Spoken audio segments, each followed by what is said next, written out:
this is going to be a very, very short section for controls. Because honestly, the controls are the exact thing throughout the entire game, whether you're online or offline. It's simply you've got your jump button. God, I'm trying to think of what they all are. X is to throw your disc. You know what? I don't have to go through the controls like that. It's a very simple system. Doesn't matter which setting you're on, which power you're using. It's the same set of controls no matter what. The only thing I will go into explaining here is that the controls on the two joysticks are very, very sensitive. With one little twitch you can easily move the camera around and throw yourself off. Likewise, when you're driving a light cycle or anything, if you hold the left thumbstick to the right or left, or you continue holding it forward and twitch your finger over just a tad little bit, you're going to instantly notice how you're going to lose control of your character. Likewise with the actions of your character, after you jump off a wall, your character tends to do a little roll.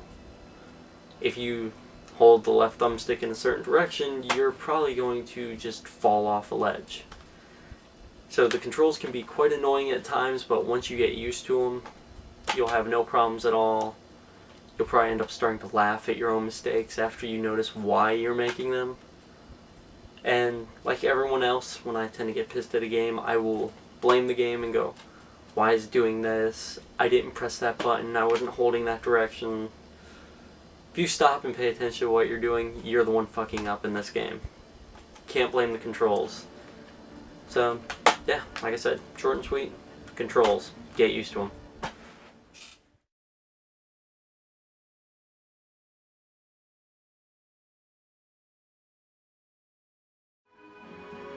For this segment, I'd like to talk about the graphics of the game. To me, honestly, the graphics in the game are pretty much stunning. There's only a few instances where you see the same boring animation reused for the cutscenes, so it doesn't take away too much there. The only thing I'm going to complain about the graphics is, yeah, your moves aren't exactly the most varied throughout the game, considering all the power-ups have the same exact motion, just a different effect going on around them, so that's the only problem with the graphics. I've pretty much covered that all on my first play impressions. Nothing really changes throughout the game. A lot of the reviews I was hearing was complaining about the, well, pretty much the levels in the game being really black with bright lights, but once again, ever seen Tron? That's pretty much the world. If you want something different, then you obviously are expecting something else, or you've been playing too many other games and are trying to relate it to that. I also heard some more complaints. I even had one of them during my first play impressions, where your eyes kind of start hurting, I guess from the intense blues or greens that you see throughout. But I find that with every game, you just gotta get used to the screen, especially if you're gonna sit there for hours on end staring at the same exact background. Let's see, anything else graphic-wise?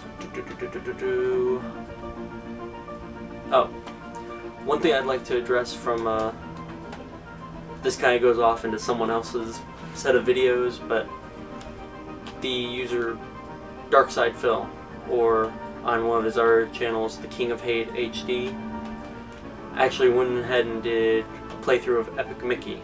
And when he did his review, he found that there were plenty of slowdown points in the game where the frame rate just dropped down to next to nothing. And I went ahead and watched that, and one of the things he said about not wanting to play Tron was, since it is, well, you're not going to be able to see this, but it's a Disney game. It's a Disney movie, Disney franchise. They played a part in the game. He kind of said that he got a bad taste in his mouth for Disney games after that. I don't blame him at all, because after seeing his playthrough, I was kind of hesitant about that, because it's Disney, they're not a video game company. Chances are they're going to use the same exact stuff in most of their games.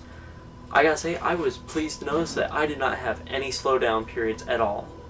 In fact, my system froze up once which is probably the least that's done for any of my games. And I keep dropping the box, I need to stop flipping it around. But yeah, that's it. I have not had any problems with the games graphically. I didn't have many glitches at all. I didn't have characters disappearing and reappearing on the screen. The only thing, since I'm looking for a mistake, is I had one instance playing on Insane where I had 2 recognizers appear up on the screen floating above me that were invisible. And I didn't quite catch it at first, so I kept getting killed by the damn things. And I finally noticed the damn light shooting down at me and got him. But that is the only instance where I had a problem with the characters or anything else with the graphics. Everything else has been crystal clear and no slowdowns or frame rate issues. So graphics are all green for me.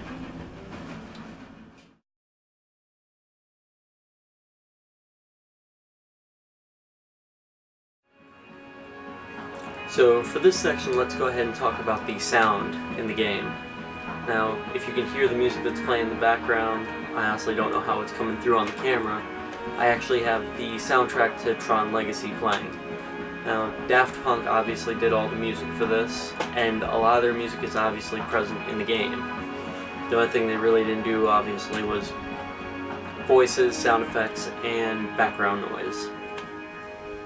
Now, the sounds in the game come through very clearly, but sometimes it's a little distracting.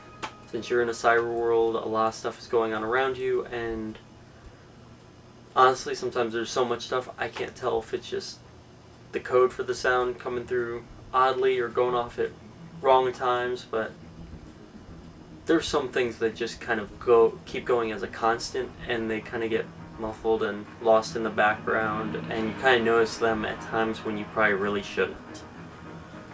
Now, that doesn't necessarily mean that anything's wrong with it, it just means that it kind of throws the player off from time to time.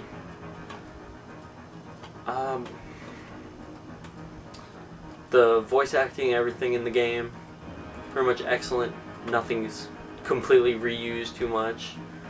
You have a silent main character who's supposed to be you yourself in the system, so you don't have to worry about hearing the same one-liners over and over again every time you get kills. Probably the only thing that you really hear over and over again is just the enemy telling you to stop, or I don't know, whatever the hell they say before they try to kill you. You honestly don't notice it that much because you're too busy beating the hell out of them. But yeah, that's about it for the sounds.